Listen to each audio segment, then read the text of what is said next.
Graça e paz. Aqui é Carlos Rocha, idealizador da Escola Oliver Tree. Que essa aula possa falar profundamente na sua vida, possa ser um divisor de águas na sua vida e possa aumentar e expandir a sua fé. Em nome de Jesus. Deus te abençoe.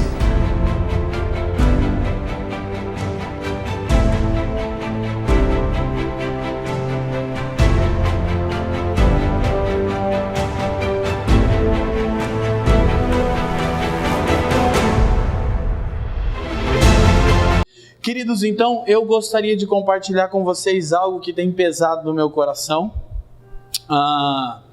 Muita graça de Deus. Eu queria continuar adorando. Eu confesso que se vocês me perguntassem, você quer pregar? Eu ia dizer, não, deixa que tá tão gostoso, né? Porque a gente só fica trabalhando, irmão, se esmerando, sendo gasto pelos irmãos, né? E por Jesus, aí você chega num ambiente, graça de Deus. Sabe uma coisa? A unção é diferente da graça. Unção é a habilidade para exercer uma função no reino de Deus. E todo aquele que está em Cristo foi ungido para.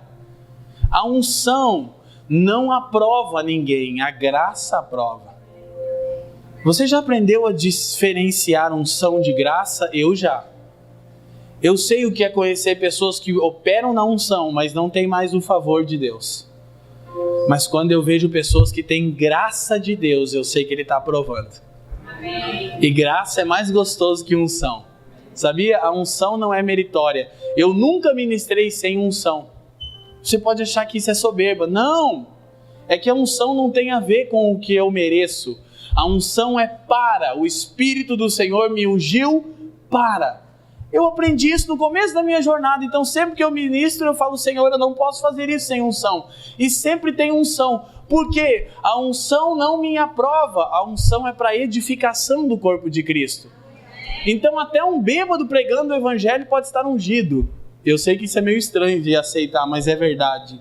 E a história comprova isso. Inclusive, eu falava hoje com o Rodolfo no aeroporto, a gente estava falando sobre os moveres de Deus e sobre como não perdemos isso que Deus está fazendo agora. E eu falei para ele de um determinado pregador, conhecido mundialmente, que agora na morte de Billy Graham gravou uma entrevista, não sei quem viu isso, e ele reconheceu que ele se equivocou em muitas coisas, principalmente na teologia da prosperidade. E eu não sou mais particípio do que esse pregador ensina, entretanto, há muitos anos atrás ele me influenciou, como a maioria de nós, inclusive um livro dele influenciou quase que o mundo inteiro, e ele disse algo que eu temi. Ele disse que ele perdeu a unção no coração dele, mas não a unção no ministério dele. A unção do ministério, ela está sobre os ombros de alguém. Mas a unção do coração é o que nos protege. E esse pregador disse, quando você perde a unção no coração, a unção do ministério te esmaga. Ele chegou a ponto de divorciar, pregando em conferências para 50 mil pessoas, separado da mulher, com unção. E ele disse, mas meu coração não estava mais ungido. E quando você perde a unção no seu coração, a unção do seu ministério pode te destruir. E sabe quando você sabe que Jesus está falando com você? Então, há uma semana atrás, eu posso falar isso publicamente porque isso rendeu um livro. Uma não, duas, três, sei lá. Nunca leva a sério o tempo que os pregadores falam, mas foi esses dias. O cara fala nesta noite, é pela manhã, coisa de pregador, você já nem sabe mais o que está fazendo. Mas acho que umas 3 semanas atrás eu estava em Minas Gerais ministrando com o Luciano Subirá, um dos caras que eu mais respeito no Brasil. E a gente ficou até 5 da manhã conversando. E ele contou uma experiência que rendeu um livro dele, O Agir Invisível de Deus, não sei se alguém conhece, quando Deus o parou. E o Lu disse assim, Deus me parou, porque ele me disse o seguinte, a sua influência está maior do que a sua estatura espiritual. Eu preciso parar você. E fez isso num acidente que quase tirou a vida dele. Por quê? Porque a influência do ministério era maior do que a estatura espiritual. Eu ouvi isso e temi. Um dia depois eu vi esse vídeo que eu falei com vocês.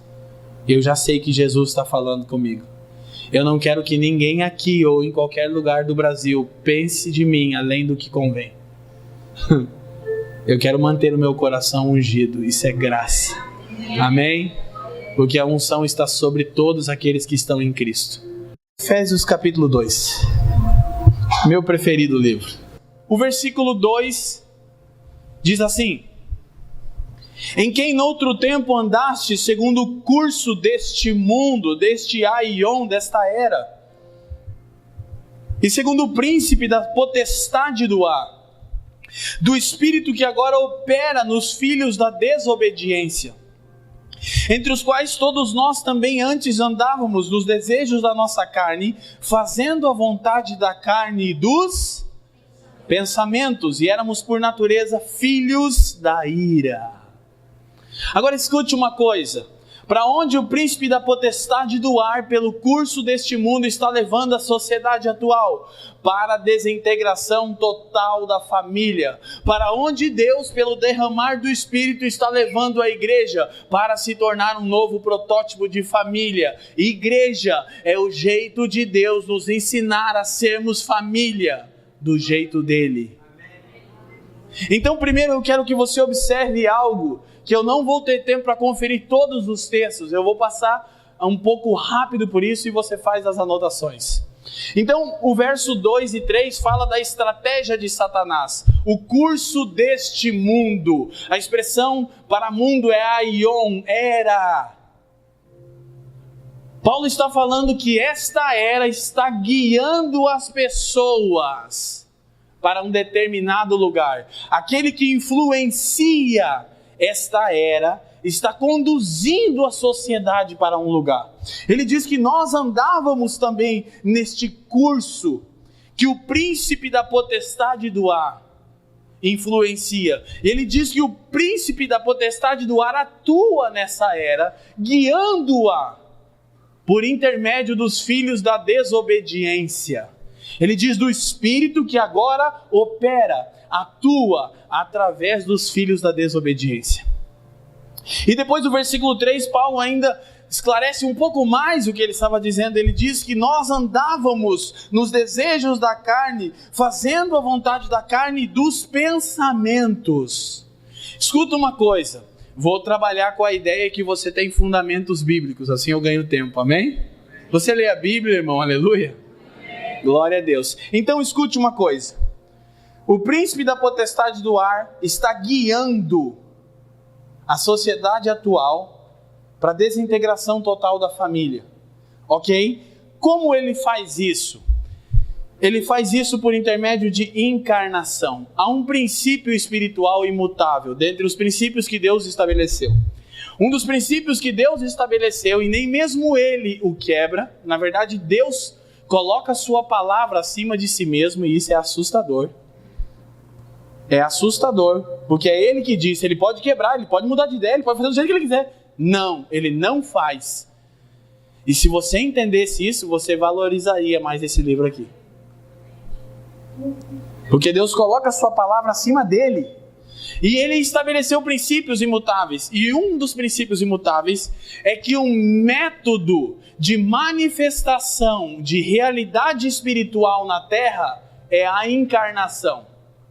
Fica calmo que já já você vai entender. Eu só estudei até a 6ª série. Se eu entendo, qualquer pessoa que tem fome pode entender. Eu não fui formado num seminário de teologia e eu não sou contra, mas eu não tive esse privilégio. E infelizmente eu saí da escola na 6ª série por causa de uma adolescência na drogadição e nunca mais terminei meus estudos. Mas um dia minha irmã mais velha me deu uma Bíblia e disse: você tem um professor disponível 24 horas, chama Espírito Santo.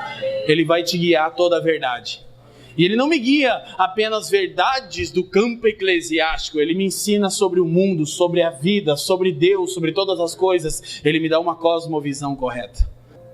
A única coisa que a serpente fez no jardim foi criar uma estrutura de pensamento que Paulo chama de sofisma.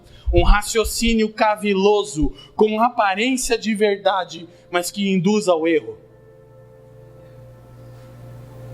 Então, quando ela aceitou aquela estrutura de pensamento, isso modelou o comportamento dela.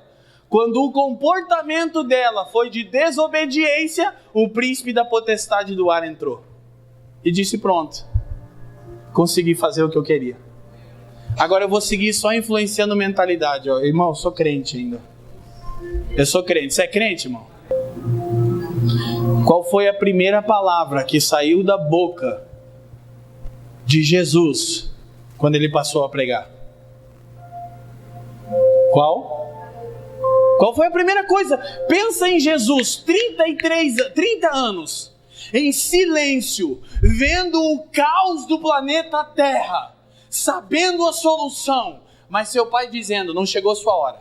Fala, a primeira coisa que saiu da boca dele foi arrependei-vos, que em grego quer dizer metanoia, que significa mudança de pensamento e retorno ao juízo correto. Por quê? Porque o meio de manifestação espiritual é a encarnação. E a encarnação se dá por estrutura de pensamento que modela comportamento, que por sua vez autoriza a intervenção espiritual. Qual foi a primeira palavra que João Batista disse? Depois de 18 anos sozinho no deserto? Arrependei-vos. Qual foi a primeira palavra que Jesus disse depois de 30 anos em silêncio? Arrependei-vos. Qual foi a primeira palavra que saiu da boca de Pedro, o primeiro apóstolo, na sua primeira pregação? Arrependei-vos. Mudem a maneira de pensar, porque isso vai padronizar o comportamento de vocês e vai permitir que o céu opere na terra através de vocês, igreja. Aí nós entendemos a valia de encontros como esse, que não são apenas encontros onde liberamos o nosso coração, e isso é bom, onde quebrantamos com lágrimas, e isso é bom, mas é onde a nossa mente está sendo renovada e alterada pela verdade de Deus. E ainda, eu sonho com o dia que os maiores encontros serão encontros de exposição das Escrituras.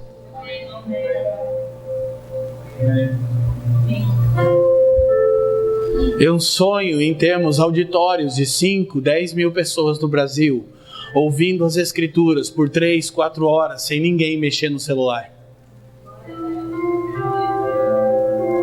Porque nós vamos entender o poder que a verdade contida aqui tem. Graças a Deus, em nome de Jesus, que isso seja fato aqui. Então, por favor, eu preciso, que tem muita graça de Deus, aí é difícil, porque eu gosto de ficar na graça de Deus. Eu comecei cansadão, agora vou te falar. Daqui a pouco eu sinto, a hora que terminar eu sinto, mas agora meu coração está ardendo, irmão. Eu li o dia inteiro sobre o que Deus fez na Azusa, sobre o que Deus fez no País de Gales. Eu chorei, eu ri no avião. Acho que as pessoas pensam que a gente é louco, né? Eu botei meu fone grandão, eu chorei, eu ri.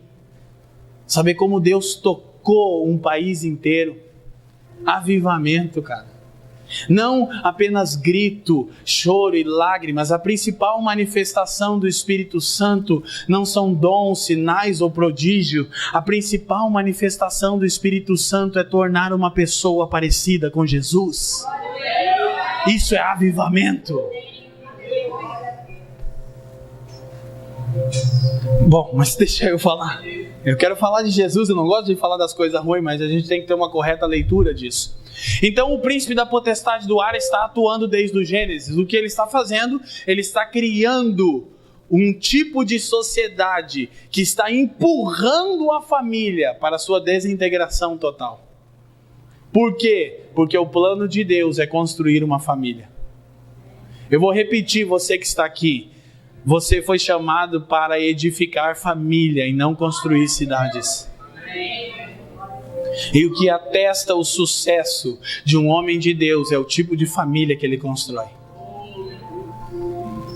Nesse meu papo com o Luciano, e eu falo isso intencionalmente, 3 semanas atrás, 5 da manhã, eu estava no quarto do hotel dele, eu falei, Lu, como? E ele disse, como o quê? E as pessoas fazem muitas perguntas para um cara como o Luciano Subirá. Eu disse, como edificar uma família como a sua? porque eu sei que a sua esposa é crente e seus filhos são incríveis. Como faz isso? Sendo pastor de uma mega igreja e andando o planeta pregando o evangelho. Ele sorriu e disse: que bom que você perguntou isso. Ele disse: é graça, mas eu tenho umas dicas. Aí ele deu para mim, mas aí eu vou compartilhar só se os irmãos deram uma oferta simbólica. Brincadeira, tá, irmão? Brincadeira, por favor. Brincadeira. Simão pode editar esse vídeo e acabar com o meu ministério. Não corta esse vídeo. Então, porque o que me desafia, eu estou honrando pessoas intencionalmente. Não é a capacidade e a unção de um ministério, mas é o tipo de família que esses homens de Deus estão edificando. Isso me desafia. Filho do Luciano, o Israel, gravou uma canção que tem mais de 40 milhões de visualizações e ninguém nem sabe onde achar o guri. Está escondido, sendo treinado do outro lado do mundo. Eu falei: como é que faz isso, Luciano? Conta pra mim. Mas aí depois eu passo pros irmãos as dicas aqui. Tô brincando. Então, ok. Tô muito feliz. Você tá feliz ainda? Então, é o que o príncipe da potestade do ar está fazendo. Ok? Esse sou eu, tá, irmão? Eu não sou mestre. Mestre é o Carlos. Eu tenho que ter emoção na coisa, tem que ter uma mistura de tudo. Então, nós precisamos compreender isso. Agora vamos a Lucas capítulo 17. E aí a gente começa a deixar essa coisa mais clara. Meu Jesus, eu já gastei um tempo valioso, mas foi bom. Foi bom para você, irmão? Sendo uma bênção. Isso são princípios, tá? Que a gente talvez precisaria de mais tempo, mas hoje a gente não tem. Nunca tem, né? Eu fico sempre falando isso no lugar. Quer trocar a passagem? Não. Eu amo vocês, mas eu preciso voltar para casa. Lucas 17. Quem encontrou, diga assim. Verso 26. E como aconteceu nos dias de...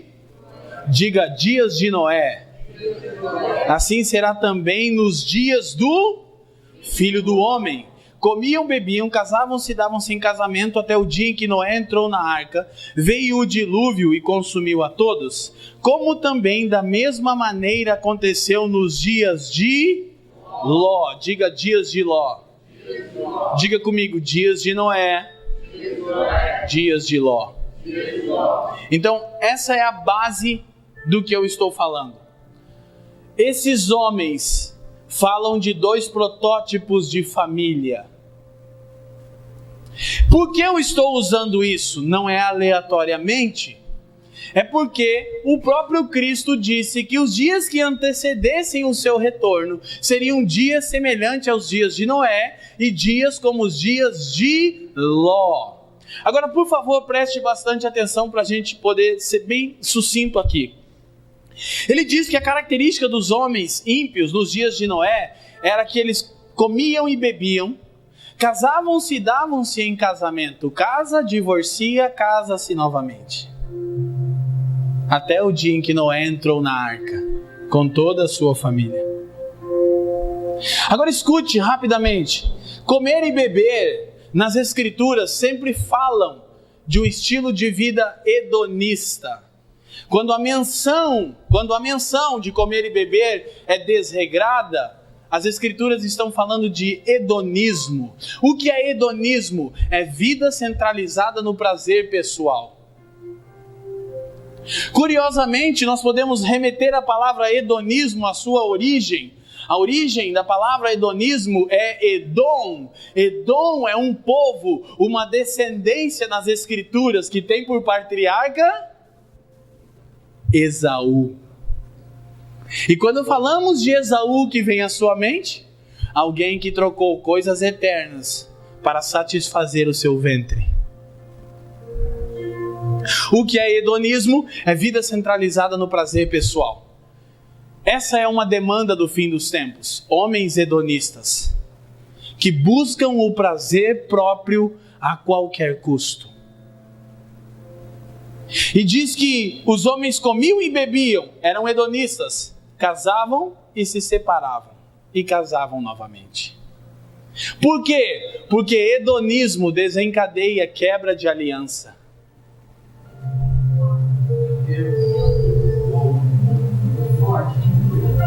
E quando você vai aconselhar um casal que está num processo de divórcio, nós pastores sabemos o que eu vou dizer, em algum momento você vai ouvir a seguinte expressão: eu tenho o direito de ser feliz.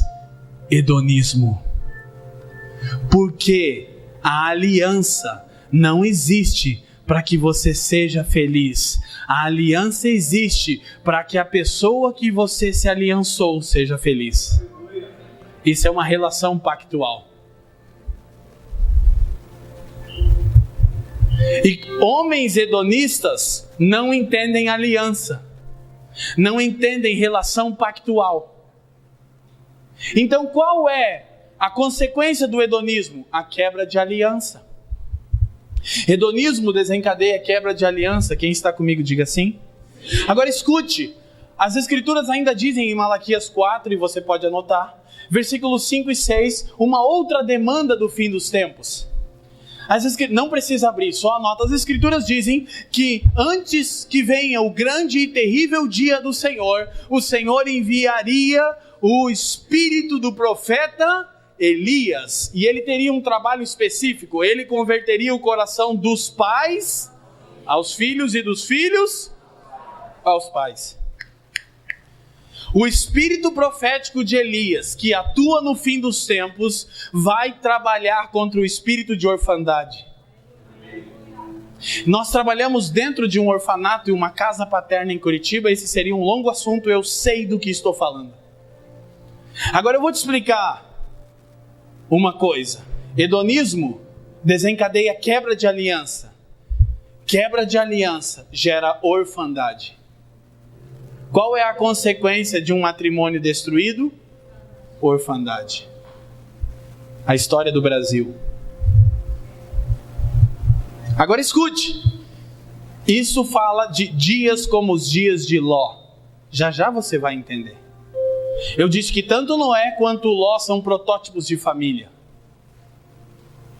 Noé fala do tipo de família que Deus está construindo. Ló fala do tipo de família que o príncipe da potestade do ar está construindo.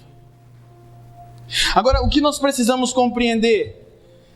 Hedonismo desencadeia quebra de aliança. Quebra de aliança gera orfandade. Orfandade é a porta de entrada para a homoafetividade. Você sabe o que os dias de Ló nos remetem? Uma família, a de Ló, que viveu na primeira cidade que nas escrituras registram práticas homoafetivas, Sodoma. Jesus disse, assim como nos dias de Ló. Bastaria voltar a Gênesis para entender o que o príncipe da potestade do ar está fazendo debaixo do nosso nariz. Enquanto a gente brinca de casinha. Brinca de ser igrejinha. Brinca de se promover o ministériozinho. Quem é apóstolo, quem é profeta, quem é um mestrão. O príncipe da potestade do ar está criando um novo protótipo de família. Escuta. Eu não vou gastar tempo explicando isso, mas eu preciso colocar esse fundamento. Você sabe qual é a raiz de tudo isso? De acordo com Romanos 1, do verso 18 ao 26, você pode anotar, ao 28 melhor, que fala que a ira de Deus se manifesta contra esse tipo de prática. Quem lembra disso? Mas fala qual é a razão. O principal problema de Deus não é a homoafetividade, é a idolatria. Diz que Deus entregou os homens à vaidade do seu próprio coração, a ponto de se desonrarem entre si, homem com homem e mulher com mulher. Por quê? Porque conhecendo a Deus, não o glorificaram como Deus, mas adoraram a criatura em detrimento do Criador. Qual é o problema de Deus por todas as escrituras? A idolatria. É por isso que o apóstolo João escreve à igreja e diz: filhinhos, guardai-vos dos ídolos. Aí você pode dizer: eu não sou idólatra. Talvez seja. E eu acabei de liberar uma palavra no canal do Didoscope, Idolatria Evangélica. Se você não assistiu, assista, porque ela responde tudo que eu não vou poder falar agora. Agora eu quero te botar um único fundamento. O que é idolatria? É quando você troca Deus pelo seu ventre. Não está relacionado a ter ou não uma imagem. Sabe o que é a imagem? É a representação de um falso Deus que eu posso controlar. Pode ser sem imagem também. Paulo fala em Filipenses capítulo 3, versículo 18, de homens que são inimigos da cruz de Cristo, que têm por Deus o seu próprio ventre. No Éden, o homem não trocou Deus pela serpente, trocou Deus pelo seu ventre. Gênesis 3:6 diz, vendo a mulher que a árvore era agradável para se comer. Idolatria é uma palavra composta, ido, de ídolo, e latria, do latim culto. O que é idolatria? É dar culto a um ídolo para receber favores em troca. Então, de fato, o que é a idolatria? É ser governado pelo seu ventre. Sabe quando Jesus fala em Mateus 6:24 em diante, sobre não servir a dois senhores, sobre buscar o reino, ele fala sobre não andarmos solícitos. Ele diz que a ansiedade é a porta de entrada para a idolatria. E por isso é tão difícil confiarmos no Senhor. E quando ele fala, não andem solícitos por essas coisas básicas, ele termina dizendo no verso 32 de Mateus 6, são os pagãos que procuram tais coisas, mas o vosso Pai, vocês têm um Pai, não um ídolo. Deus não dá nada a vocês porque vocês prestam culto a Ele, Ele dá porque é Pai. O que é idolatria? É dar culto a um ídolo para receber favores em troca. Ele diz, os pagãos é que fazem tais coisas. Quando uma nação pagã tinha problema com chuva, o que ela fazia? Um culto para o Deus da chuva. Quando tinha um problema com fertilidade, um culto para a deusa da fertilidade. E os evangélicos, quando tem problema com dinheiro, eles fazem culto da prosperidade. Deus chama de idolatria. Quando eles têm um problema com enfermidade, eles faziam o culto da cura. Deus chama de idolatria. Quando eles têm um problema com sentimento, eles fazem a terapia do amor. Deus chama de idolatria. Muito do que a gente chama de culto, as escrituras chamam de idolatria.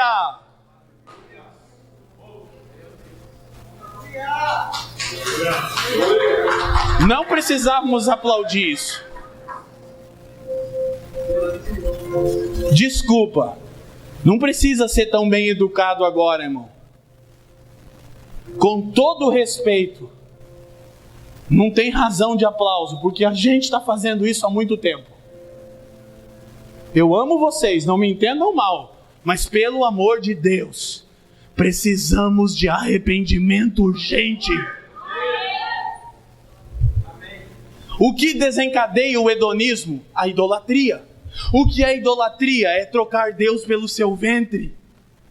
Nós falamos que tem 44 milhões de pessoas que nasceram de novo do Brasil. Mentira! Mentira absurda! Não existem 44 milhões de pessoas que nasceram do Espírito do Brasil. Se existissem, o Brasil seria mudado em um mês. Existem pessoas que mudaram o jeito de procurar a mesma coisa. São chamados também de evangélicos. Leandro, do que você está falando? Eu estou falando que uma multidão de pessoas buscou a vida inteira, casa, carro, dinheiro, mulher, marido bonito, não conseguiu. E alguém disse que Jesus dá isso, então eles só mudaram o jeito de procurar a mesma coisa. Eles servem aos seus ventres. E por que você está tão chateado com isso? Porque isso é a origem de toda desobediência contra Deus, idolatria. Mas nós ficamos acusando, esse tem um ídolo, idolatria é servir o seu ventre, não é ter ou não uma imagem.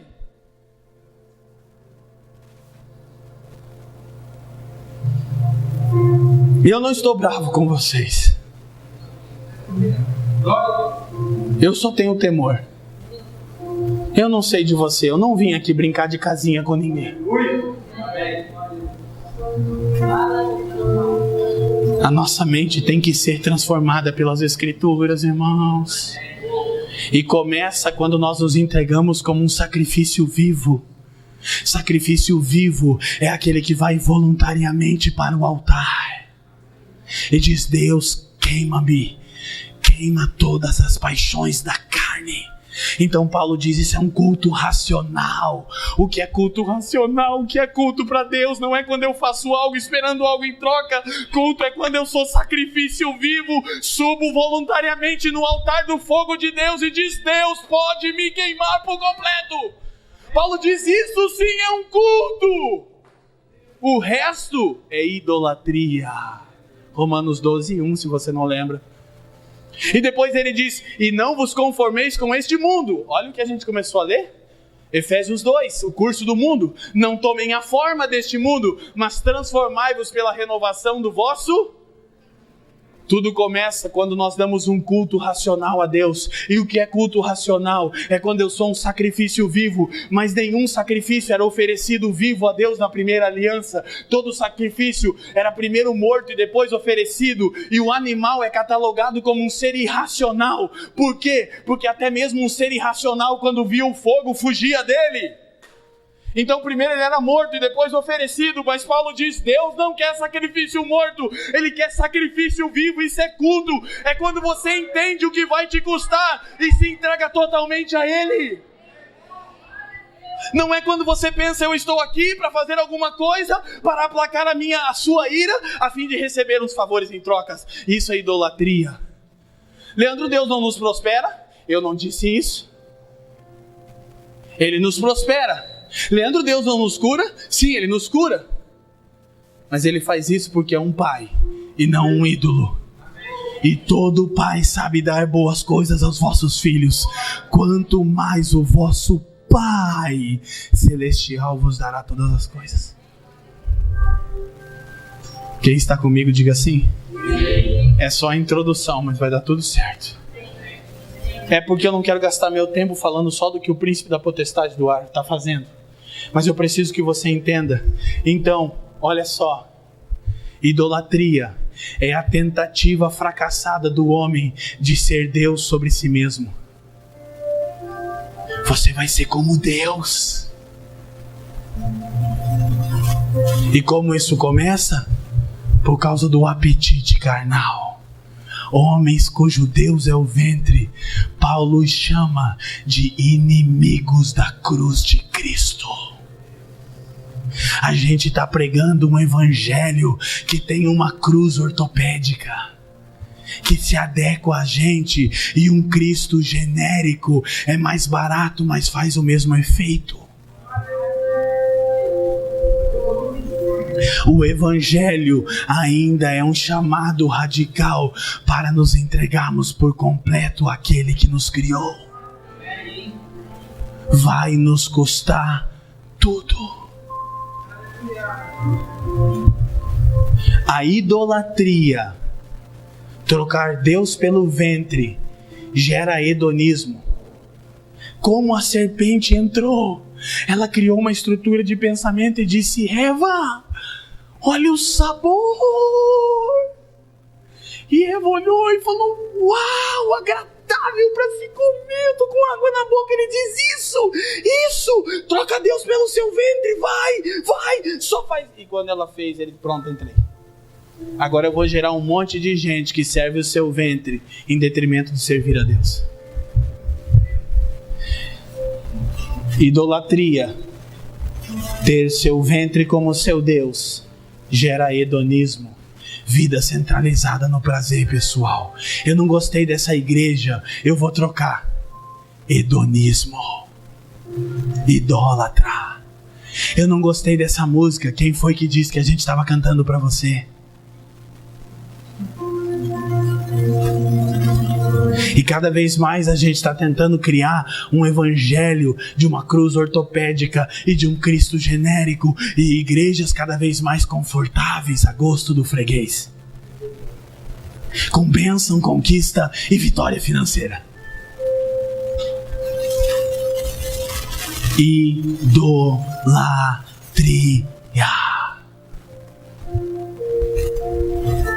Mas há um chamado para sermos sacrifício vivo. Repito, Deus nos prospera sim, Deus nos abençoa sim, Deus até pode enriquecer muitas pessoas sim, para o propósito, mas Ele faz isso porque é um pai e não um ídolo. Culto para o judeu é uma vítima morrendo. Não tem culto sem sacrifício. E fica tranquilo, eu não vou levantar uma oferta. Mas se o seu bolso não serve a Deus, seu coração também não serve.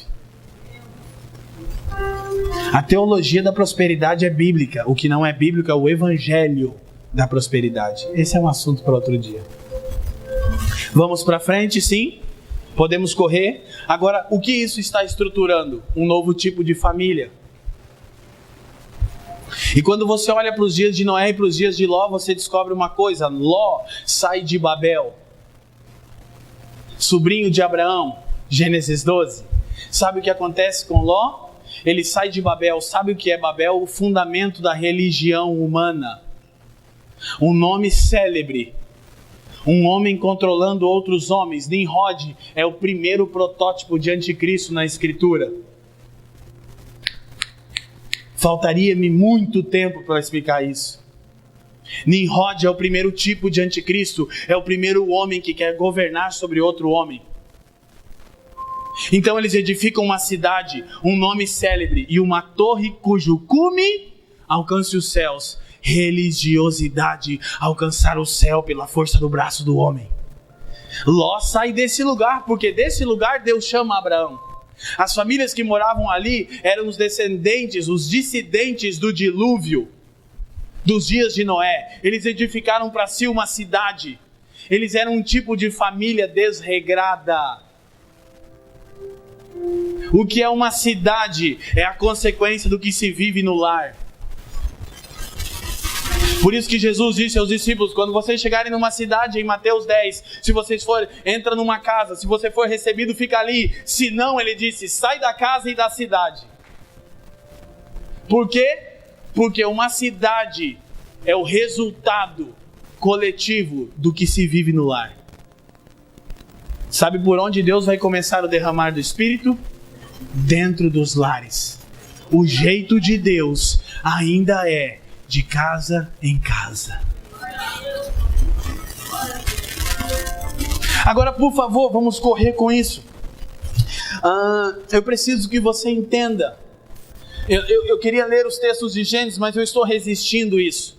Agora, basta dizer uma coisa. Abra Gênesis 13 rapidamente. Um único texto eu preciso ler com vocês. Meu Jesus, eu preciso segurar essa hora. Bora para Jesus segurar a lua aí, irmão. Já parou só?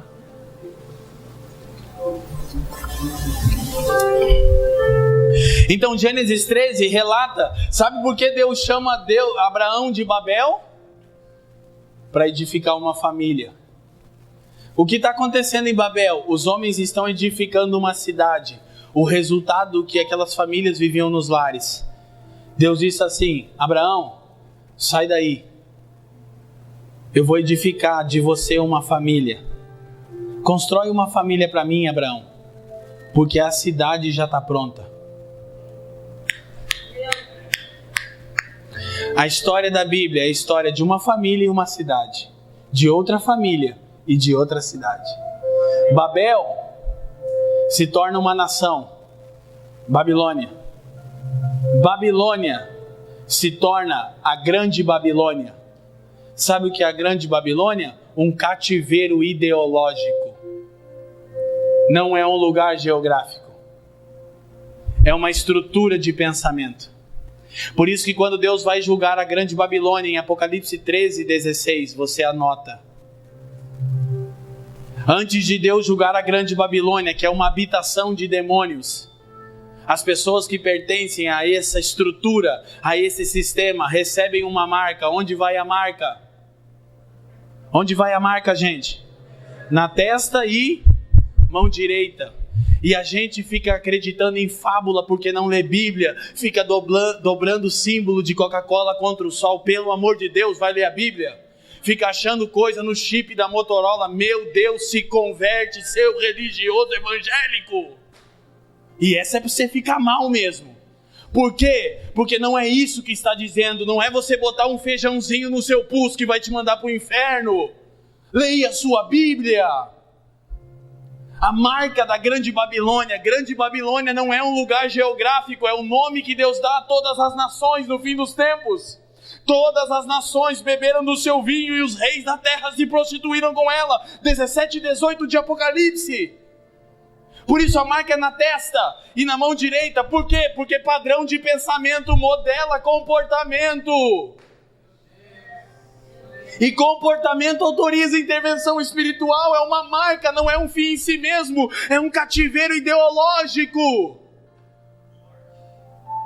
E sabe quem Deus criou? Sabe quem criou a marca da besta? Deus.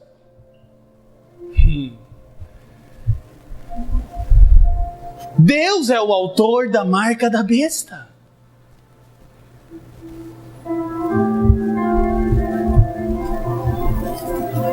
Quando Deus foi introduzir o seu povo na terra, em Deuteronômio capítulo 6, versículo 4, ele diz: Shema Israel, Adonai Eloheinu, Adonai Erá. Ouve, pois, ó Israel, o Senhor teu Deus é um. E ele começa dizendo: amarás o Senhor teu Deus de toda a tua alma, força e entendimento. Sabe o que ele diz no versículo 8 de Deuteronômio 6? Tu atarás a minha palavra por frontal entre os vossos olhos e no seu braço. Porque se a minha palavra modelar a forma de vocês pensar, ela vai padronizar um comportamento e o céu vai poder atuar na terra através de vocês. Isso é Israel, o primogênito de Deus. A marca da besta é uma mera cópia do padrão de Deus criar família em nação. Leia a sua Bíblia.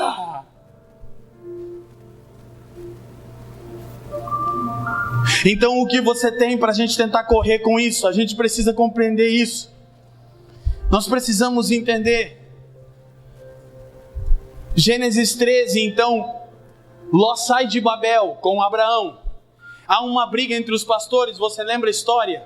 E Ló precisa escolher um lado, mas Ló não tem visão espiritual. E curiosamente, o nome Ló em hebraico significa véu, aquele que não pode ver.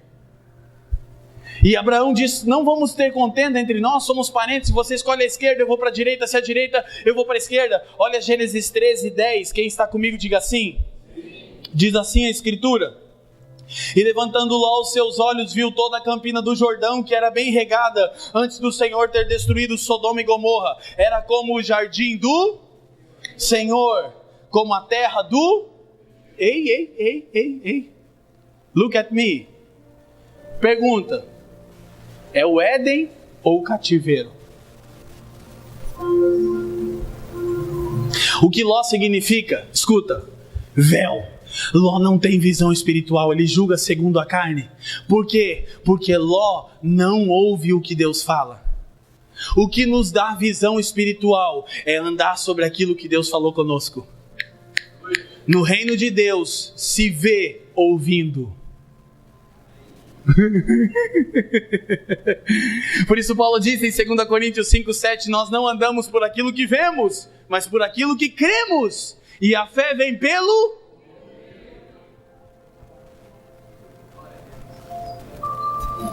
Por que falta visão espiritual? Porque nós não estamos ouvindo de Deus pela sua palavra. O que Ló representa? Um tipo de homem que está construindo um tipo de família, que está levando a sua família para o lugar do juízo de Deus. Por quê? Porque não está andando sobre aquilo que ouve. Quem tem visão espiritual no reino de Deus? Quem anda sobre aquilo que escuta. Quem tem ouvidos para ouvir, não veja. E quando você aprende a andar naquilo que você ouviu, chega um dia que os seus olhos veem o que foi dito a você. Agora, por favor, preste atenção. Então Ló olha, parece de Deus, parece o jardim do Éden, e ele faz a escolha. Verso 11, quem está comigo diga assim: Então Ló escolheu para si toda a campina do Jordão e partiu Ló para o oriente. Apartaram-se um do outro. Habitou Abrão na terra de Canaã e Ló habitou nas cidades da campina e ia armando as suas tendas até Sodoma. Ló levou a sua família para um lugar que Deus estava prestes a condenar pela falta de visão espiritual. Ele foi se aproximando de um lugar que Deus estava vindo destruir. O que é Ló? Um tipo de pessoa que está edificando um tipo de família, assim como nos dias de Ló. Sabe o que aconteceu com Ló? Não vou ter tempo, eu vou parar aqui. Eu só quero que você entenda uma coisa. Tanto Noé quanto Ló falam de protótipos de família. Ló levou sua família para lá. Sua mulher nunca mais sairia daquele lugar. O que é Sodoma? A primeira cidade que nas escrituras registram práticas homoafetivas. Romanos 1 explica bem o que eu não tenho tempo para falar agora. Dos céus se manifesta a ira de Deus. Sabe o que está acontecendo? O cenário para o juízo de Deus está ficando pronto. Idolatria, ter por ventre o seu Deus. Ter Deus, com o seu ventre como Deus. Perdão, idolatria é ter o seu ventre como Deus. Isso gera hedonismo. Hedonismo desencadeia quebra de aliança. Quebra de aliança gera orfandade. Orfandade é a porta de entrada para a homoafetividade. Eu não estou dizendo que todo órfão é homoafetivo, mas estou dizendo que 90% dos homoafetivos são órfãos de um jeito ou de outro, de pais vivos ou não. Quem está me entendendo? E sabe agora o que os homoafetivos querem fazer? Adotar os órfãos e criar uma nova ideologia de família. Sabe qual é o símbolo que eles usam? Hã? Que símbolo eles usam? Esse símbolo foi dado a quem? A quem? Uau! Noé representa o tipo de família que Deus vai edificar. Então não é deles o símbolo, é nosso.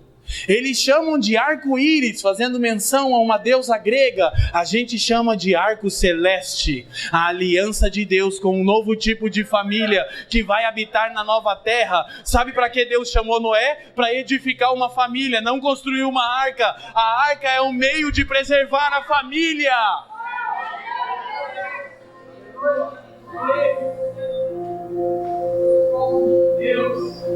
Deus não chamou Noé para construir uma arca, chamou Noé para edificar uma família. E quando Noé saiu da arca, o que é a arca? Uma estrutura capaz de proteger a nossa família dos juízos de Deus que estão vindo sobre a face da terra. E quando esse juízo passar, nós vamos sair da arca e habitar em novos céus e nova terra como Noé, e vamos edificar um altar ao Senhor, e Ele fará conosco uma aliança, o arco celeste. Bendito seja o Senhor, irmãos.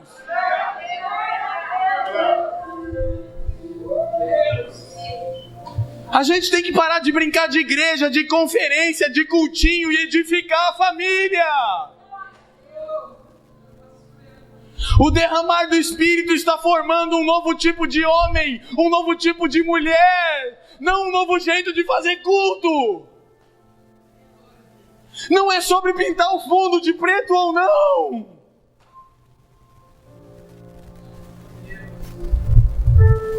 Não é sobre copiar os americanos, isso é bom, a gente aprende com eles, o fundo preto é bonito, não é pecado, mas não é isso, meus irmãos.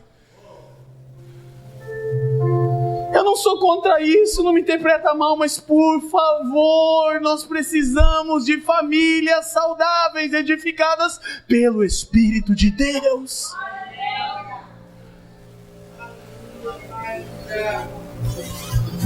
Isso está tão sério no meu coração que eu recebi uma ordem do meu presbitério. escreva um livro sobre isso. E eu nunca quis escrever, mas vou ter que fazer. E o nome do livro vai ser O Novo Protótipo de Família, com o arco celeste na capa.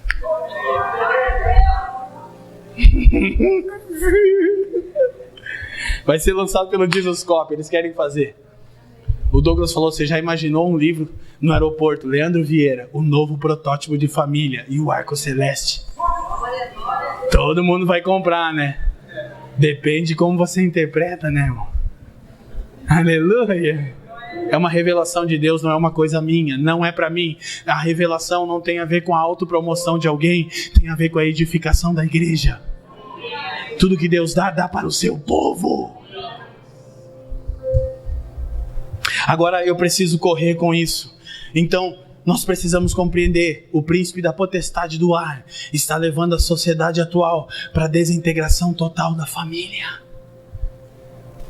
Nós trabalhamos numa casa paterna, eu disse, agora vou para a parte final, vou correr o máximo que der.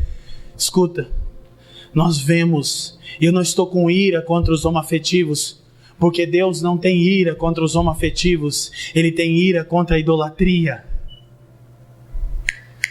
Sabe o que é sensualidade, promiscuidade, culto à carne? Será que você também não é um idólatra?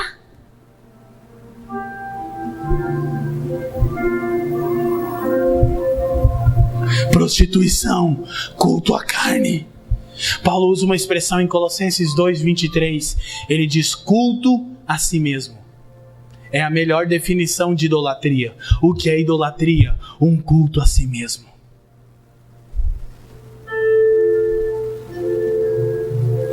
Isso gera um tipo de gente, assim como nos dias de Ló. Eu ainda poderia falar sobre a descendência de Ló. Que tipo de família Ló gera?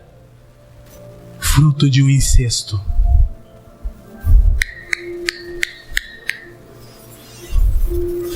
Agora responde para mim, o que vai ser de uma criança que se tornou órfã? Que na maioria dos casos foi abusada sexualmente pelos seus pais idólatras e hedonistas. E que agora vai ser adotado por um casal homoafetivo e vai crescer vendo um homem barbudo se esfregando em outro barbudo na sala. Que tipo de família essa criança vai edificar? E eu sei, quero pedir que vocês orem por mim, porque eu sei o que Deus está fazendo. Eu não estou contra os homoafetivos, eu estou contra a idolatria. E primeiro, vamos tratar da idolatria evangélica.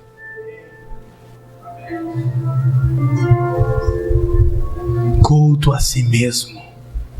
No Éden, o homem não trocou Deus pela serpente, trocou Deus pelo seu ventre. Isso é idolatria. Agora eu preciso ir para a parte final, e isso é tão sério que a parte boa nunca sobra muito tempo para ela, mas eu vou correr com isso. Agora abra sua Bíblia em Efésios de novo, e a gente vai ver algo bem rápido aqui em Efésios. Carlos, eu preciso de 10 ou 12 minutos no máximo. É possível? Eu preciso, meu amigo, obrigado.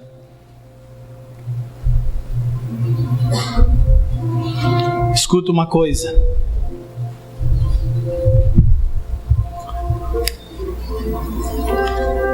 Efésios capítulo 1. Gente, o que é a grande Babilônia no fim dos tempos? É um cativeiro ideológico. É uma estrutura de pensamento. Agora, o que nós precisamos entender: Ló sai de Babel, escuta, e vai para Sodoma. Ele sai da tentativa fracassada dos homens de alcançar o céu, religião, e vai para Sodoma, para o lugar de toda sorte de imundícia, injustiça e pecado. Sabe o que eu acabei de dizer? A história do que aconteceu com a Europa. Um um continente ora religioso, atualmente sodomita. Já está acontecendo na América e chegou na América Latina também. Pessoas que tentaram na religião. Babel é o fundamento de toda sorte de religião humana. Faltaria-me tempo para me te provar biblicamente o que eu estou falando. Ló sai de Babel, vai para Sodoma. De lá sua família nunca mais sairia por completo. Dele é gerada uma descendência, fruto de um incesto. O pai dormiu com as suas filhas. Assim como nos dias de Ló, assim será também na vinda do Filho do Homem. Agora o que precisamos entender, que Noé fala do tipo de homem, agora estou falando da figura masculina. O Brasil carece de homem. Tem um monte de pau mandado banana. Tem um monte de homem que não consegue lidar com a sua casa. O Brasil é uma nação matriarcal governada por mulheres por causa da ausência dos homens. Sabe que tem muita gente preocupada em ser bom pregador. Não é o que te aprova. Se você ter sucesso no ministério ou profissionalmente, mas fracassar na família, para Deus você é um fracasso. Sabe o que me dá medo? É que hoje nós temos cantores e líderes evangélicos no 3º, 4º casamento, liderando o povo de Deus no Brasil e ninguém fala nada. Troca a mulher, pega uma mais nova e segue marchando pelas famílias no Rio de Janeiro. Ah, tá de brincadeira. Cantor evangélico no 3º, 4º casamento? Tá de brincadeira comigo. Irmão, eu vou repetir, irmão. Um de meus mentores é Gregório. Se nada der certo, eu ponho a boca no trombone, irmão. Toco o chofar e aconteça o que acontecer. Porque se depender de mim, a igreja de Jesus não vai ser maculada por esses homens idólatras e hedonistas.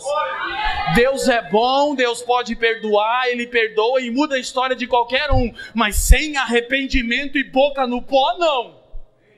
Não, tempo não apaga pecado e nem papel assinado apaga pecado, irmão. Divórcio é pecado, sim. E Deus odeia o divórcio.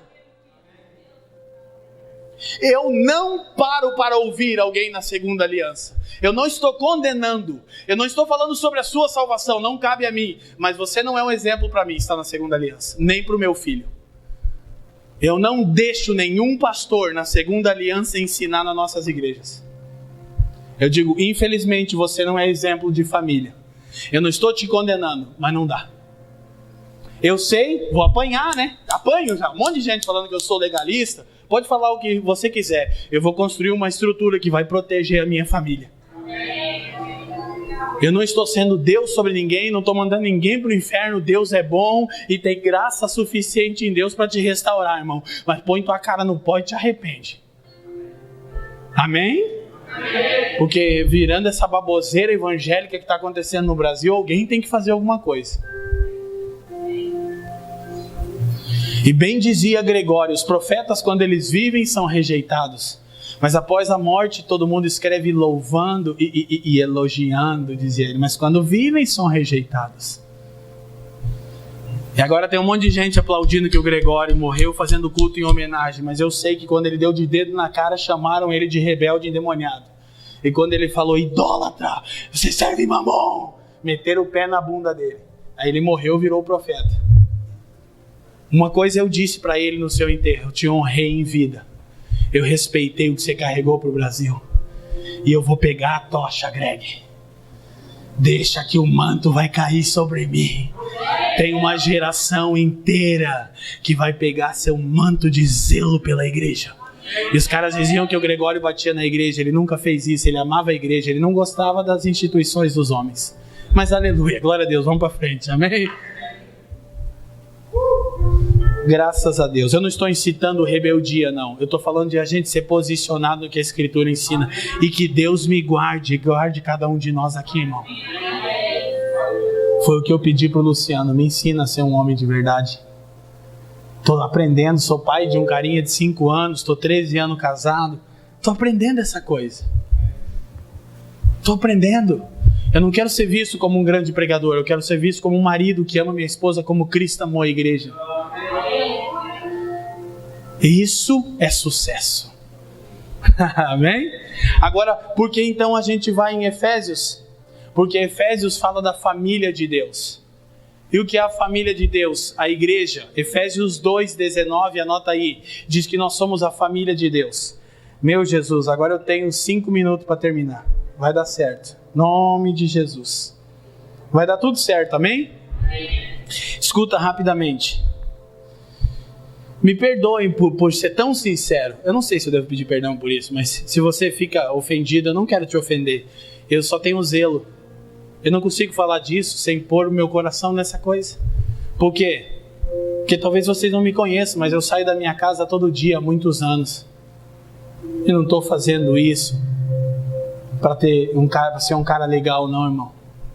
Eu sou pai de um carinha que olha para mim toda semana e diz: papai, você vai viajar de novo? Digo: o pai precisa, filho. Dias atrás ele falou: pai, você vai falar de Jesus, né? Eu disse: vou. Ele disse: as pessoas lá onde você vai não conhecem Jesus? Eu disse: não. Elas acham que conhecem, filho. Poucas delas conhecem. E ele fala: mas a gente aqui em casa conhece, né? Eu digo: aqui a gente conhece. Irmão, estou fazendo um treinamento com meu filho.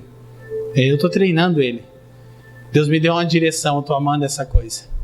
Treinar ele a ouvir a voz do Pai. Já comecei a fazer. Esses dias eu amarrei uma venda nos olhos dele. Falei: filho, confia no Pai? Claro, pai. Então a gente vai brincar de ouvir a voz do Pai. Como é que é? Falei: vem cá. Amarrei a venda nos olhos dele. Falei: você vai andar ouvindo a minha voz. E você vai confiar que eu não vou deixar você se machucar. Foi Jesus que falou isso comigo. Treina ele a ouvir a voz do Pai. Eu disse: esquerda, filho. Ele: qual é a esquerda que está aprendendo? O braço que você não escreve. Vem pra frente. Posso ir? Pode, filho. Escuta a voz do Pai. Pai, eu não estou vendo nada. Mas anda no que você está ouvindo, filho. Por quê? Porque se der tempo, o Brasil vai conhecer um profeta de verdade nos próximos anos. Eu não estou falando de 15 anos, não. Eu estou falando de pouco tempo. Porque a Escritura diz que o Espírito seria derramado e os velhos teriam sonhos, os jovens visões e as crianças profetizariam. Treine seu filho para ouvir Deus. Ele nunca mais vai esquecer. Um dia ele vai lembrar disso. Um dia eu sei que o Espírito Santo vai falar com ele. O Espírito Santo falou: vai chegar o dia que o bem vai precisar ouvir. Lembra bem? Ouvindo a voz do Pai. Eu não estou vendo. Anda no que você está ouvindo. Porque eu aprendi isso do jeito mais difícil. Agora eu estou ensinando do jeito mais fácil. Parece uma brincadeira. Eu estou empolgado. Você está feliz ainda, irmão? Irmão, eu tenho uma paixão pela igreja de Jesus. Eu fico chateado quando alguém quer desviar a igreja. Eu não pedi para ser isso. Eu era um ex-dependente químico há 17 anos atrás. Jesus me encontrou. Não fui eu que encontrei ele. Eu que estava perdido e não ele. Ele disse: Leandro, você quer se enganjar na causa que eu dei a minha vida? Eu quero te propor uma troca. A minha vida pela sua.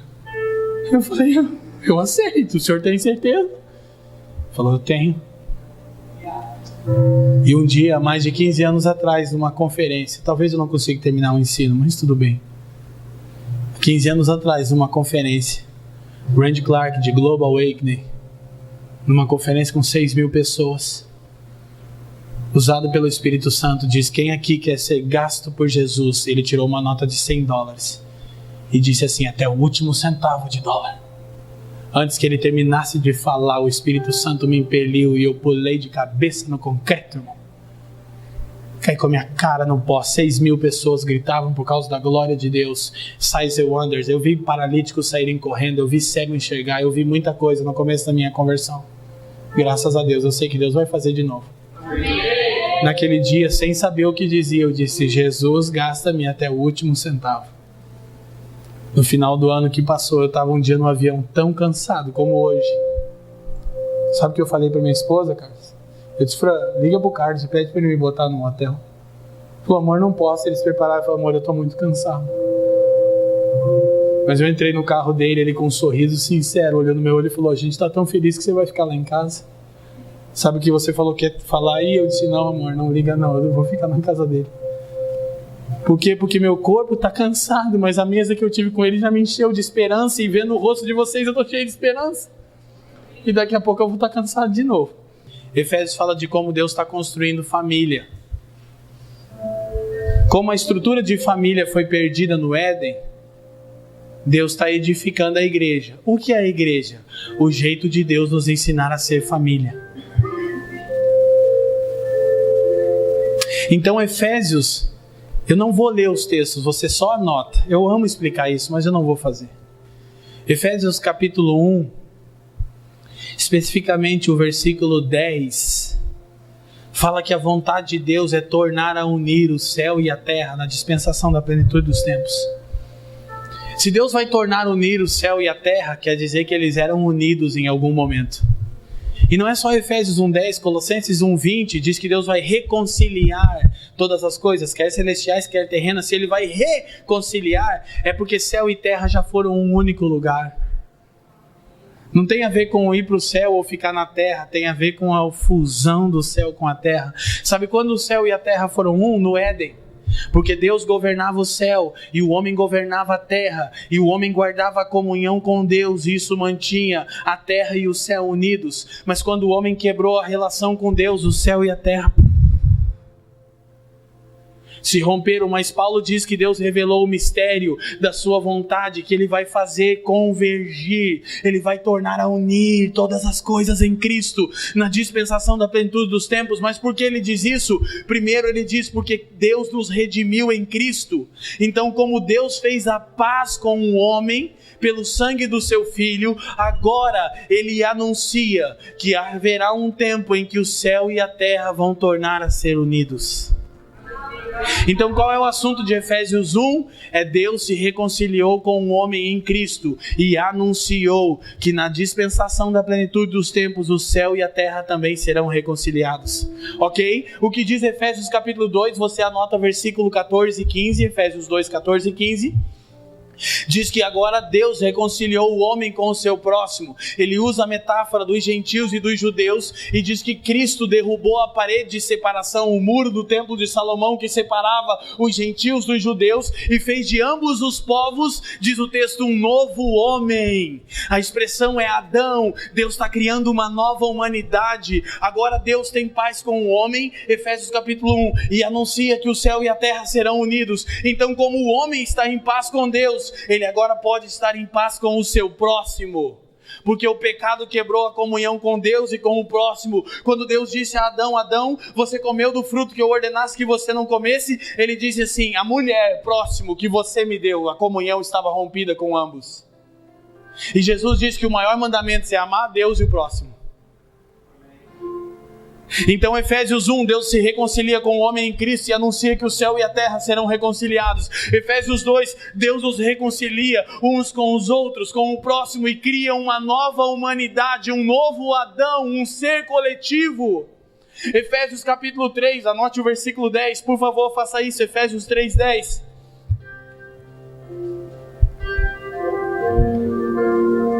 Eu quero ler esse. Diz assim, versículo 9, você pode anotar, do 9 ao 11.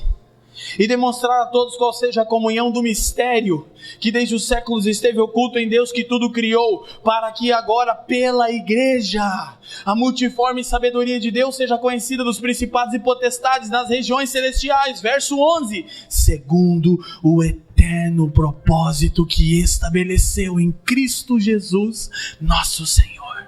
O que Paulo está dizendo agora, que a igreja é a nova humanidade, é um método de Deus, é um meio pelo qual Deus vai unir o céu com a terra. Porque a igreja é o corpo de Cristo, que é o cabeça. Tudo que a igreja é, escute rapidamente, ela é nas regiões celestiais. O que são regiões celestiais? Céu, regiões celestiais, terra. Onde a igreja está? Nas regiões celestiais. Por quê? Porque a igreja é a intercessão. Ela está between earth and the sky, entre a terra e o céu. A igreja não intercede, ela é a intercessão. Isso é intercessão. Céu, terra, regiões celestiais, igreja. A igreja exerce um sacerdócio, sendo um novo tipo de família, a família de Deus, e ela traz o céu para a terra. O que é igreja? É o jeito de Deus nos ensinar a sermos família do jeito dele. A igreja é um meio pelo qual Deus está trazendo o céu para a terra de novo. Tudo novo, de novo. Aí Efésios 4, anota o versículo 11 ao 13. Diz que Deus está edificando a igreja até a estatura completa de seu Filho. Agora você tem a profecia e a base bíblica para o mais poderoso derramar do Espírito na história. Versículo 13 de Efésios 4 diz: até que todos cheguemos à unidade da fé, ao conhecimento do Filho de Deus, a homem perfeito, à medida da estatura completa de Jesus. Escuta o que eu estou te falando. Nós já alcançamos a medida da estatura completa de Cristo? Sim ou não? Sim ou não? Mas Deus já derramou seu Espírito de forma poderosa na história? Sim ou não? Qual é a boa notícia? É que então o mais poderoso derramar do Espírito está à nossa frente. Você entende uma coisa? Os piores dias do mundo, esse é o contexto do fim dos tempos, Carlos. Nós vamos viver nos piores dias do mundo e nos melhores dias da igreja. E os piores dias do mundo não ofuscarão os melhores dias da igreja. Você está entendendo isso? Quando Noé sai da arca, ele passa a viver em novos céus e nova terra, tudo novo de novo. Assim como nos dias de Noé.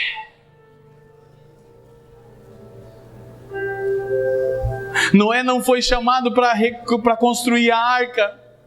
Noé foi chamado para edificar uma família e para reconstruir o mundo. É a missão da igreja depois da vinda do Cristo. Nós vamos restaurar a terra inteira, o milênio. Ah, como a gente carece de entender as Escrituras. Sabe por quê? Deus começa isso lá em Noé, e isso fica mais claro em Gênesis 12, quando Deus fala assim: Abraão, sai daí, eu preciso que você construa uma família para mim. Por quê? Porque os homens estão querendo uma cidade, mas eu já edifiquei a cidade.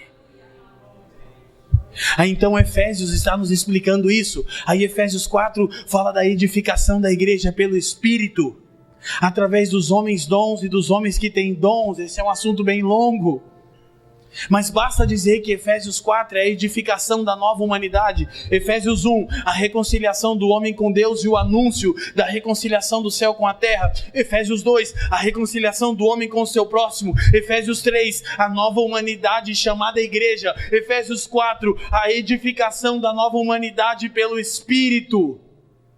Sabe como Efésios termina? Efésios 5, do 22 ao 33, atesta se nós estamos recebendo o mover do Espírito. Começa dizendo: mulheres, submetei-vos aos vossos maridos, como a igreja está sujeita a Cristo. Olha o que não está dizendo sobre os talentos que as mulheres possam ter, e os têm. Está dizendo que se a gente é essa nova humanidade, e se o que nós estamos recebendo é um mover do Espírito, nós não teremos mulheres que são boas pregadoras ou cantoras, embora isso é legal, nós teremos mulheres, esposas diferentes, submissas a seu marido. Sabe o que Paulo começa a dizer? Igreja é o jeito de Deus nos ensinar um novo tipo de matrimônio. Aí ele diz: maridos, amem as suas mulheres como Cristo amou a igreja e assim mesmo se entregou por ela. Se a gente está recebendo o mover do Espírito, a gente não se torna um bom pregador, a gente se torna um marido que ama a nossa esposa. Isso é avivamento, irmão. O resto é alma. E não para por aí. Não para por aí. Efésios 6 começa dizendo: filhos, honrem a vossos pais, porque isso é justo no Senhor. Sabe o que Efésios está dizendo? Que Deus está edificando a igreja. O que é a igreja? O jeito de Deus nos ensinar a ser família do jeito dele. Então ele fala de um novo tipo de matrimônio. Depois ele fala de um novo tipo de filhos que honram seus pais. Depois ele diz: pais, não incitem a ira a vossos filhos. Efésios 6, do 1 ao 4. Mas criem eles na doutrina. Pai, olha para mim, não existe escolinha dominical na Bíblia, é você que precisa doutrinar o seu filho. Para de terceirizar o ensino dos seus filhos. Ele não gosta dessa igreja. Alguém disse pra gente uns anos atrás isso: vocês não têm uma salinha de crianças. Nós não somos contra, tem pessoas que são lindas desse trabalho. Não é isso, mas a gente tem um bando de pai e mãe banana terceirizando a criação dos filhos. Sabe o que nós fizemos quando o Ben nasceu? Nós não podíamos. A Fran trabalhava fora, era o único recurso que a gente tinha todo mês. A Fran olhou para mim e falou: amor, você é do trabalho, porque eu não vou terceirizar a criação do Ben. E eu disse: pode sair, Jesus vai sustentar a nossa casa. E a gente vive melhor hoje do que em qualquer estação da nossa vida. E quem criou nosso filho, ele foi para a escola só quando a lei obrigou agora. Por quê? Porque a gente disse: ninguém vai criar. Nem vó, e olha que as vó deles são bênçãos. Nem tiazinha da escola. Ah, eu não tenho condição. Nem eu não tinha. Falei: ninguém vai ensinar para o filho. Um dia alguém foi ensinar: bem, tem uma história na Bíblia da arca. A irmã me olhou e falou: o que? Falei: não faça isso. Você não vai me roubar isso. Eu não te mandei ensinar isso para ele. Eu vou marcar ele. Sou eu que vou contar essas historinhas que ele vai levar para sempre, não você. Muito obrigado. Tá me entendendo? Ah, isso é radical. Não, isso é ser bíblico. Você inculcará em teus filhos essas coisas, falando dela, assentado, andando pelo caminho, deitando e levantando, escreve nos umbrais da tua casa. Você faz isso? Eu faço. A gente usa quadrinhos de um casal que anda com a gente. Quando o Ben sai do quarto dele, ele tem Romanos 8,19. A ardente expectativa da criação aguarda ansiosamente a manifestação dos filhos de Deus. Quando ele dá 2 passos e entra na sala, Salmo 119, escondi a tua palavra no meu coração para não pecar contra ti. Irmão, nós é crente lá em casa ainda. Minha mãe escreve. Quando você conhecer minha mãe, você vai ver. Fala: mãe, tem uns quadrinhos. Não, gosta de escrever. Ela escreve e cola com durex. A casa da minha mãe é cheia de durex com um versículo da Bíblia. Eu sou filho de uma mulher que ama o Senhor, que pagou um preço de lágrimas por um filho que estava na cocaína, desenganado. Dias atrás ela me mandou uma mensagem e falou: filho, me responde por áudio, a mãe está com saudade de ouvir tua voz. Fazia mais de 50 dias que eu não conseguia visitá-la. Eu respondi e disse: a culpa é sua. Sabe por quê? Porque dezenas de vezes eu chegava sobre o efeito da cocaína e ela me lembrava que eu tinha uma palavra profética do círculo de oração das irmãs da Assembleia de Deus. Ela disse: um dia você tinha 7 anos de idade e uma irmã na sala dessa casa aqui foi possuída pelo Espírito de Deus e disse: seu filho será uma cachoeira para as nações da terra. E aí, sabe, você pensa, todo mundo tem uma palavra dessa, e quando você está no crack, você pensa: isso é baboseira de evangélico, eu vou levar um tiro na cara e vou morrer. Mas há 6 anos atrás, eu pisei a primeira vez fora do Brasil, na Bélgica. 2012, quando eu botei meu pé no aeroporto da Bélgica, eu não me lembrava disso. O Espírito Santo disse no meu ouvido: viu como era a verdade? E por 5 horas eu chorei copiosamente num aeroporto no outro lado do mundo. E as pessoas achavam que eu estava doente. O Espírito Santo dizia: quantas vezes você achou que eu não ia fazer isso? Eu disse: Jesus, você é louco, você confia em mim, porque eu não confiaria. Amém? Eu tenho que terminar. Glória a Deus, vai dar tudo certo. Não sei se o Carlos vai querer pregar ainda. Estraguei a mensagem dele, vai ser uma benção. Carlos, isso é uma boa mensagem. Mas o que Efésios 5 fala? Olha aqui, olha aqui. Fala de um novo tipo de matrimônio. Efésios 1, a reconciliação do homem com Deus, o anúncio da reconciliação do céu com a terra. Efésios 2, a reconciliação do homem com o próximo. Efésios 3, a nova humanidade chamada igreja, o jeito de Deus nos ensinar a ser família do jeito dele. Efésios 4, a edificação dessa nova humanidade pelo Espírito, até que todos alcancemos a medida da estatura completa de Jesus. O mais poderoso derramar do Espírito está à nossa frente. Efésios 5, o novo matrimônio, o novo tipo de marido e o novo tipo de esposa, não o novo tipo de pregador ou cantor. Efésios 6, o novo tipo de filho, o novo tipo de pai. Sabe o que fala do versículo 5 em diante? Servos, obedeçam ao vosso patrão, aos vossos patrões. E diz: senhores, patrões, não tratem seus servos com desdém. Sabe o que é isso? Uma nova sociedade. Uma nova família, Efésios. Uma nova sociedade. O que falta? Esperar a nova cidade que vai descer do céu. Agora abre sua Bíblia em Hebreus 11 e acabou. Nosso último texto. Obrigado, Carlos. Muito obrigado, cara. Você sabe, você que insiste para mim vir. Eu sempre estrago o horário. Você está feliz ainda, irmão? Eu sei que você está, eu sei que a gente tem uma logística, mas eu não sei quando eu vou estar com vocês de novo. Eu não estou com carência de pregar, não, irmão. Eu queria não pregar. Eu estou quase sem voz, cara. Eu tenho pregado tanto que eu já tenho hora que eu não sei nem mais. Genésio, nome do Genésio, quer dizer Jesus.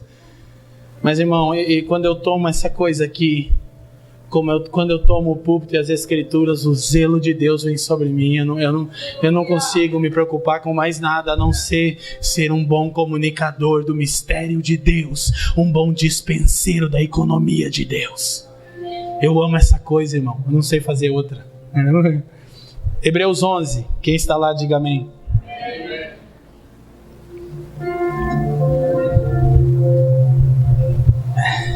Verso 8.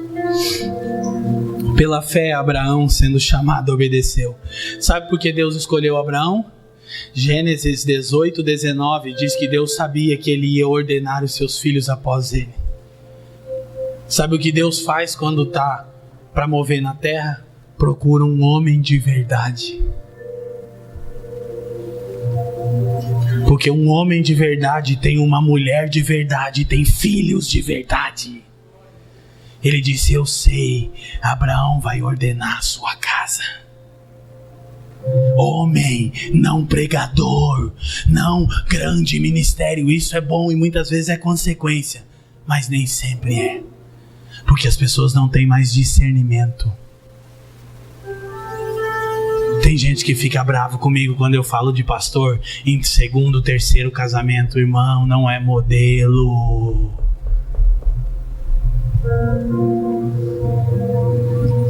Pela fé, Abraão, sendo chamado, obedeceu, indo para um lugar que havia de receber por herança, e saiu sem saber para onde ia.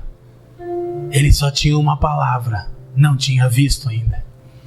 Pela fé habitou na terra da promessa, como em terra alheia, morando em cabanas com Isaque e Jacó, herdeiros com eles da mesma promessa.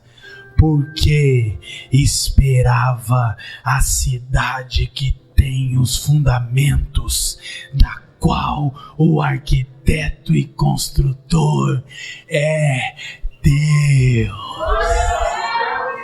Deus disse a Abraão: edifica uma família, porque a cidade eu já construí.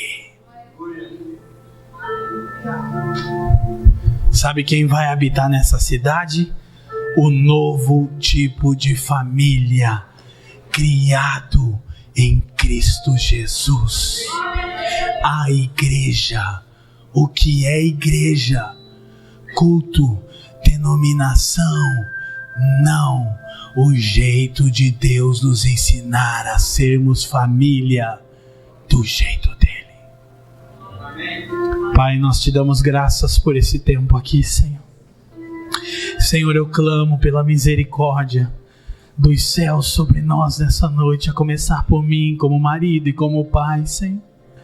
Senhor, você sabe que o meu coração não está focado a condenar ninguém, nem a acusar, mas a expor as Escrituras que têm o poder de nos transformar de dentro para fora, de renovar a nossa mente e de nos transformar metamorfos, fazer de nós uma nova forma, um novo tipo de gente. Pelo seu Espírito nós clamamos, libera avivamento sobre a igreja brasileira. Avivamento que é medido e visto por um novo tipo de marido, um novo tipo de esposa, um novo tipo de pai, um novo tipo de mãe, um novo tipo de filho e uma nova sociedade, enquanto clamamos e aguardamos a nova cidade que vai descer do céu. Senhor, guarda essas palavras no nosso coração, por favor. Eu quero abençoar Carlos e Julie, Senhor, que sejam conhecidos como uma família saudável.